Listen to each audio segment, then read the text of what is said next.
नमस्कार, मी शीतल राजू शिर्के. लोकवृत्तमध्ये आपले स्वागत. पाहूयाच्या ठळक घडामोडी. हेल्मेट सक्तीचा फेरविचार, मुख्यमंत्र्यांचे आश्वासन. नो हेल्मेट नो पेट्रोलला विरोध. अकलूज जवळ एसटी अपघातात 4 ठार, 22 जखमी. करमाळा सातारा एसटी दुर्घटना. क्रांतिकारी फाशीच्या वडाची निर्घृण कत्तल, इतिहास प्रेमींमधून संताप. स्वातंत्र्य संग्रामातील आठवणी जाणार काळाच्या पडद्याआड. सार्वजनिक मंडळाच्या मूर्ती पूर्णत्वास आल्या तरी पालिकेच्या बैठकीचा पत्ता नाही.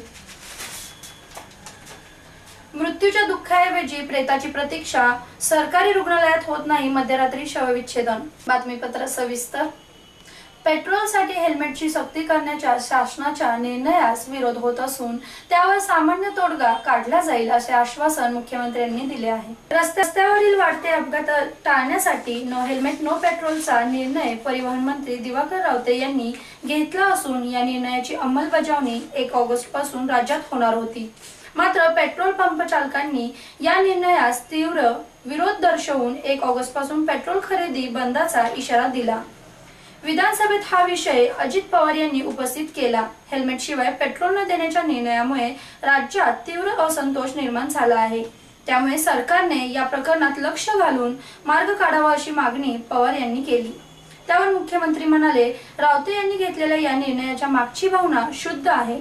तरीही हा निर्णय जर जाचक वाटत असला तर त्याची व्यवहार्यता तपासून पाहून योग्य तो तोडगा काढला जाईल अशी ग्वाही मुख्यमंत्री देवेंद्र फडणवीस यांनी दिली आहे. मोटरसायकल चालकास वाचवण्याच्या प्रयत्नात करमाळा आगाराची करमाळा सातारा बसचा अपघात झाला. 4 प्रवासी जागीच ठार झाले असून 22 जण जखमी झाले आहेत. अकलूज जवळील वटफळे तालुका माळशिरस येथे हा अपघात झाला.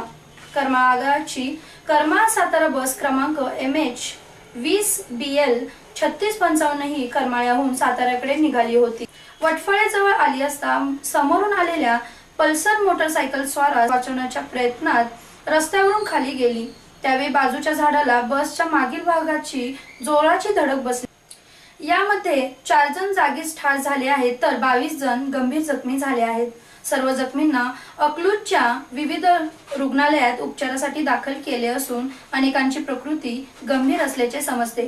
त्यामुळे मृतांचा आकडा वाढण्याची भीती व्यक्त होत आहे. 1857च्या स्वातंत्र्य संग्रामात सहभागी असणाऱ्या क्रांतिकारांना साताऱ्यातील गेंडामाळवर वडाच्या झाडाला फाशी दिली होती. त्याच ऐतिहासिक वडाची निर्घृणपणे कत्तल करण्यात आली आहे. 1857च्या स्वातंत्र्य संग्रामात अनेक क्रांतिकारांनी सहभाग घेतला होता. त्यामधील काहींना साताऱ्यातील गेंडामाळ येथील वडाच्या झाडाला जाहीरपणे फाशी दिली होती.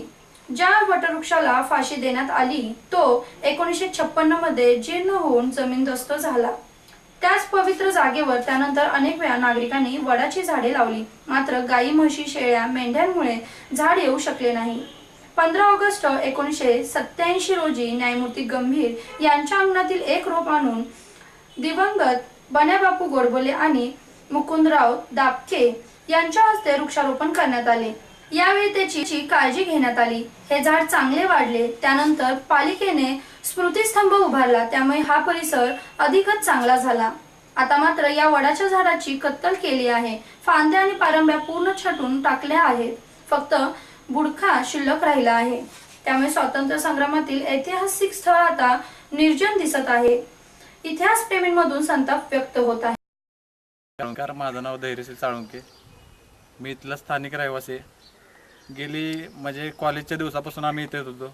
आम्हाला वड प्रार्थनीय होता आणि तेवढाच वंदनीय पण होता. दर 15 ऑगस्टला आम्ही इथे यायचो. हुतात्म्यांनी जे या ठिकाणी फाशी देण्यात आले त्यांचे आम्ही आशीर्वाद घेऊन जायचो. तर यावर्षी आता हा वड पाडण्यात आलेला आहे. जे एका ठिकाणी नगरपालिका सांगते की 1 कोटी वृक्षारोपण केलेलं आहे, त्याच ठिकाणी त्याच साताऱ्यात 30 नगरपालिकेच्या काही कामगारांनी किंवा कर्मचाऱ्यांनी हा वड तोडलेला आहे. 1857च्या उठावात ज्या क्रांतिकारकांनी या ठिकाणी फाशी देण्यात आले त्यांची एक आठवण म्हणून हा वड गेली कित्येक वर्ष सातारकरांना परिचित होता. तरी ज्यांनी कोणी हा वडाची ही अवस्था केली किंवा हा वड तोडलेला आहे त्यांना किंवा त्या माणसांना शासन व्हावं असं आम्ही सर्वांच्या वतीनं किंवा येथील पेठेतील नागरिक यांच्या वतीनं माननीय खासदार उदयनराजे भोसले यांना विनंती करतो.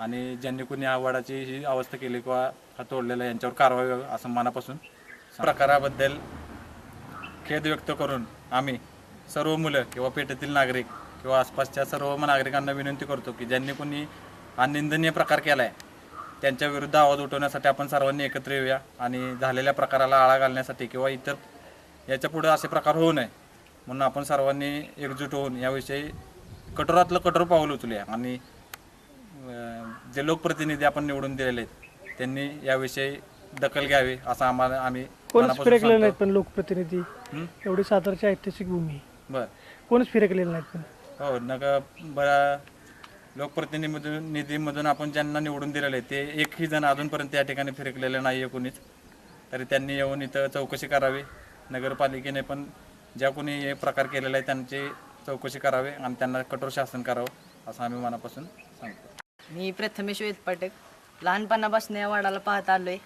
यात सावलीत अभ्यास केला आहे कधी कधी, पण आता आज कळलं, काल रात्री कळलं की हा वड तोडण्यात आला. मनाला खूप दुःख झालं, पण आज लगेच कॉलेज सुटलं, मी लगेच बघायला आलो काय झालं आहे नक्की, कोण आहे हा माणूस. खूप दुःख वाटलं. ह्या इथूनच कॉलेज क्लासला जातो, खूप अभिमान वाटायचा. सरकारी रुग्णालयात रात्रीच्या वेळी शवविच्छेदन सुरू करण्याबाबत निर्णय घेण्यात येतील असे सांगण्यात आले होते, परंतु शासकीय रुग्णालयातील चित्र काही वेगळेच आहे. खरं तर जिल्हा रुग्णालय ही गोरगरिबांची आरोग्य वाहिनी म्हणून ओळखली जाते. या रुग्णालयामध्ये येणारा वर्ग हा सर्वसामान्य कुटुंबातील असतो, त्यामुळे शासनाने शासकीय रुग्णालयात 24 तास सेवा देण्याची भूमिका घेतली आहे. डॉक्टर वेळेवर उपस्थित राहत नसल्याने अनेकदा रुग्णांची कुचंबना होत असल्याचा अनेक जणांचा अनुभव आलेला आहे. एखादा रुग्ण शासकीय रुग्णालयात रात्री दगावल्यास त्याचे दुसऱ्या दिवसापर्यंत शवविच्छेदन होत नसल्याचे समोर आले आहे. मेन डॉक्टर आता नाहीत, आता डॉक्टर आहेत पण ते शिकाऊ आहेत. सकाळी 9 पर्यंत मेन डॉक्टर येतील, त्यानंतर शवविच्छेदन केले जाईल असे नातेवाईकांना सांगितले जाते. हे ऐकून ग्रामीण भागातून आलेल्या किंवा पर जिल्ह्यातील नातेवाईकांची किती बिकट अवस्था होत असेल याची नुकती कल्पना केलेली बरी. रडून रडून व्याकुळ झालेल्या कुटुंबाला आधार देण्याऐवजी इथेही ताटकत बसावे लागते. जेवण नाही, झोपण्याची सोय नाही, अशा अवस्थेत रुग्णालयाच्या बाहेर रात्र उजाडण्याची वाट पाहत बसतात. सकाळी मात्र तोंड धुवून केवळ चहावर पुन्हा शवविच्छेदन केंद्राजवळ डॉक्टरांची वाट पाहत नातेवाईक बसलेले दिसतात. सकाळी 9ला शवविच्छेदन सुरू होते. साधारण 1 तासानंतर मृतदेह नातेवाईकांच्या ताब्यात दिला जातो. सरकारी रुग्णालयात रात्रीच्या वेळी शवविच्छेदन सुरू करण्याबाबत येत्या 15 दिवसात निर्णय घेण्यात येईल अशी घोषणा आरोग्यमंत्री डॉक्टर दीपक सावंत यांनी विधानसभेत केली होती. मात्र रुग्णालयामध्ये धक्कादायक चित्र समोर दिसत आहे. वाई व जावळी तालुक्यात पावसाने उघडीप दिल्याने शेतकऱ्यांनी शेतीमध्ये कोळपणी, खुरपणी या कामाला सुरुवात केली आहे.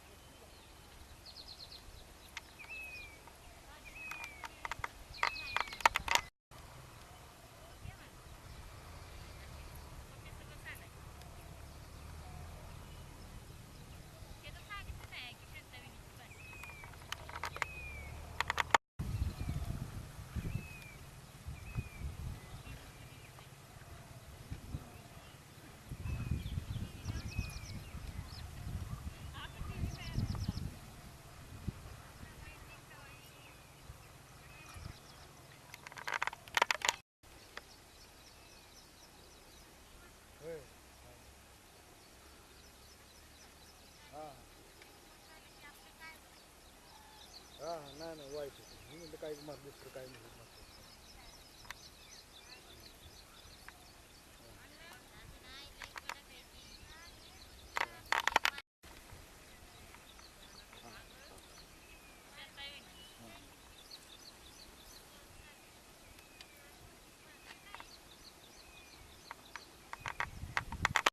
आत्ता सध्या पावसानं उघडीप दिल्यामुळे आता पिकाचा जोम चांगला आहे आणि कोळपणी करण्याकरता गात चांगली आहे. अशा रीतीने सध्या माझी इथे 3 एकर भुईमुगाची पेरणी केलेली आहे आणि या सीझनला आत्ता सध्या उघडीप असल्यामुळे कोळपणी चांगल्या रीतीने होत आहे. हे होते आजचे लोकवृत्त. उद्या पुन्हा भेटूया पुढील बातमीपत्रामध्ये. तोपर्यंत नमस्कार.